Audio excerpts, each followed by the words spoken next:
എൻ്റെ പ്രധാനമന്ത്രി പറഞ്ഞതുപോലെ 350 370 404 444 എത്രയായാലും അതിനകത്ത് നമ്മളൊരു കാര്യം മനസ്സിലാക്കണ്ടേ, അതിൽ നിന്നൊരു പാർലമെൻ്ററി പാർട്ടി ലീഡറെ തിരഞ്ഞെടുത്ത് ആ ലീഡറും പാർട്ടിയുടെ മറ്റ് നേതാക്കളും മെറിറ്റ് പരിശോധിച്ച്, പൊളിറ്റിക്കൽ സീനിയോറിറ്റി പരിശോധിച്ച്, പിന്നെ നമുക്ക് ജാതി സമവായങ്ങളെല്ലാം പരിഗണിച്ച് അങ്ങനെ തന്നെയല്ലേ എല്ലാവരും സൃഷ്ടിക്കുന്നു.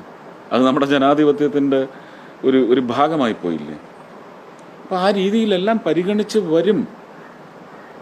പക്ഷേ അതിനകത്ത് അവസാനത്തെ ടേക്കർ ഞാനായിരിക്കും. I will be the last taker or to put a stake. No, അതിനല്ല ഞാൻ വന്നിരിക്കുന്നത്. എനിക്കാവശ്യം, ഞാൻ എൻ്റെ പ്രധാനമന്ത്രിയോടും രാജ്യരക്ഷാമന്ത്രിയോടും ഗൃഹമന്ത്രിയോടും പറഞ്ഞിരിക്കുന്നത്, എന്നെ എൻ്റെ സിനിമാ പ്രവർത്തനത്തിന് എനിക്കൊരു ഈസ് തരണം 2 വർഷത്തേക്ക് എന്ന് പറഞ്ഞാൽ നിയമസഭാ തെരഞ്ഞെടുപ്പിന് ഒരു 6 മാസം മുമ്പ് വരെയെങ്കിലും എനിക്ക് ആ ഒരു ഈസ് പീരീഡ് കിട്ടണം. കിട്ടി എനിക്ക് സിനിമയും ചെയ്യണം. ഞാനിപ്പോൾ തുടർന്നുകൊണ്ടിരിക്കുന്ന ചില പ്രവർത്തനങ്ങളുണ്ട്, അതിനും എനിക്ക് പണം വേണം.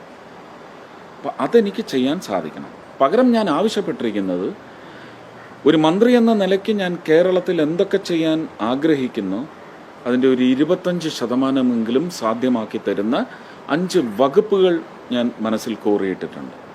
ആ 5 വകുപ്പ് മന്ത്രിമാർ, ഒന്ന്, ജനാധിപത്യ വ്യവസ്ഥിതിയിൽ ചിലപ്പോൾ അത് ഒരു ഉത്തരവാദിത്വമുള്ള പ്രയോഗമാവില്ല, എങ്കിലും ഞാൻ പറഞ്ഞിരിക്കുന്നത് എങ്ങനെയാണ്, ആ 5 വകുപ്പുകളുടെ ക്യാബിനറ്റ് മന്ത്രിമാർ ചൊൽപ്പടിക്ക് വിട്ടുതരണം.